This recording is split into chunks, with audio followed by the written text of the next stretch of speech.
We survived a global pandemic, but no one's talking about what we lost that didn't make the headlines. We stopped touching each other, we stopped hugging, we stopped holding hands, and we never realized how much that actually disconnected us. We didn't realize how much those little things were actually holding us all together. Obviously, the narrative was we had to isolate to stay alive, but we actually lost something essential to our human lives. Yes, it's the connection piece, but it's not just that part, it's the human touch aspect of it. Everyone thinks that we fell apart during COVID because of stress, but what actually broke us was that lack of touch. Today I'm breaking down what science actually says about how touch affects our brains, our relationships, and how the lack of that slowly changed us without us really having much of an idea. So scientists call touch social or affective touch. This is because it's not just physical, it's relational with other people. And this is actually a key foundation in how we maintain our emotional bonds with other people too. And something that I found very interesting was that they describe our skin as a social organ. This is because the skins have receptor cells and they tell the brain that this is pleasurable touch or this is not pleasurable touch. So touch on your skin feels rewarding because it actually affects the brain's chemical structure. It'll change your oxytocin, which is like that trust and bonding hormone, your dopamine, which is the reward and pleasure, your endorphins, which is that pain and stress relief, and serotonin, which affects your mood and stability. Your brain knows when touch is coming from you versus other people, and it doesn't actually count the same. That's why self-care can't replace connection. The best way I can explain this is like going to get a massage versus trying to rub your own shoulders.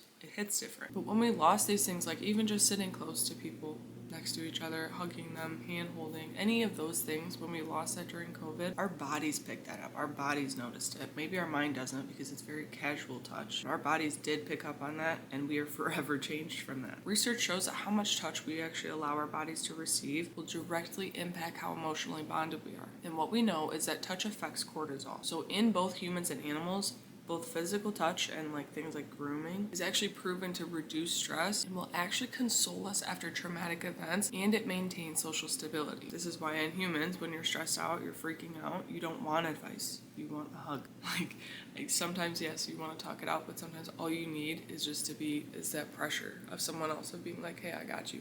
Good. I need you to know that touch isn't like a modernized thing where it's like, oh, now we can turn to touch. Touch has always been ingrained in our bodies, in our habits, in our behaviors. And the same thing goes for mammals, and it's actually a survival behavior in mammals. So some of our strongest evidence for this comes from monkeys and chimps and their grooming habits that they have in their like social circle. Yes, grooming is for hygiene, but it's not just for hygiene. It's actually for bonding and stress relief, which is very interesting to me. They call it social grooming. So basically these animals are grooming each other all throughout the day, not just because they're dirty, because they're not always constantly dirty. It's because they're emotionally regulating each other, which to me sounds a little bit crazy because I mean they're animals, but it's absolutely true. Scientists have looked into this. They found that the larger the size of the community, the more time the members of that community actually spend grooming each other. And they found that in women or in female mammals, the more grooming partners that they have and the more frequently they're socially grooming will actually reduce their stress levels. So we've seen the impact of touch on these animals, how it keeps them emotionally stable. But a similar thing happens with voles. They actually bond deeply with one singular partner, and they use that to bond after a stressful situation. They won't isolate themselves, they'll move closer to each other to help regulate each other. So if touch is how mammals regulate their stress, maintain bonds, and repair relationships, then removing that overnight due to COVID didn't just change our habits. It literally disrupted the foundation of how we stay close as a society. When you literally couldn't even see your family, you couldn't have your kids see your grandparents, you couldn't date, you couldn't have casual touch, nothing, complete isolation. We all lost our way of regulating our emotions together. This is why we saw that rise in loneliness, isolation, that emotional disconnection. We saw tension rising in relationships and just this weird sense of people feeling off, like you don't feel right for some reason. And you might be thinking,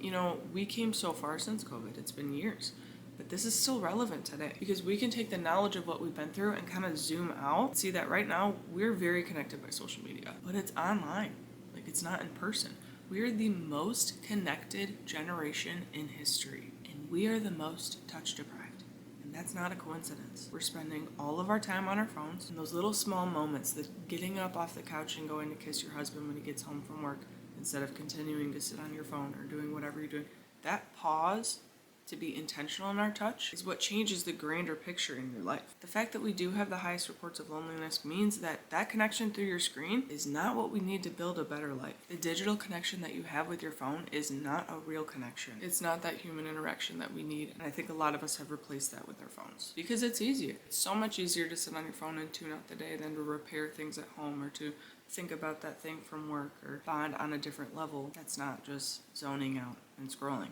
in your little hole. I say this as I'm on a fast from scrolling because personally, I've seen how this affects my life. I start to ignore people in my life, or I start to kind of become less connected to them emotionally, physically, and it just kind of creates a barrier between either me and my spouse or me and my family because I'm not being intentional with my touch. Yes, we can have both, and I think we should live in a world where we have both. But this is why I'm making this episode, is to really create the awareness around this issue and give you tools at the end of this to fix it in your life. So now that we've seen how much this impacts our lives and how important it is, how are we going to fix it? Let's break it down. Number one, we need to be good with the fact that touch doesn't always have to lead to sex. A lot of the times people will avoid touch with their partners or whoever because everything has expectation behind it. We need to be okay with normalizing non-sexualized touch and actually implementing that on a regular basis in our day-to-day routine. So what this means is hugs, back rubs, holding hands, giving a kiss on the cheek, like wholesome touch that we can integrate in our day-to-day lives. We're aiming for daily integrational touch, not like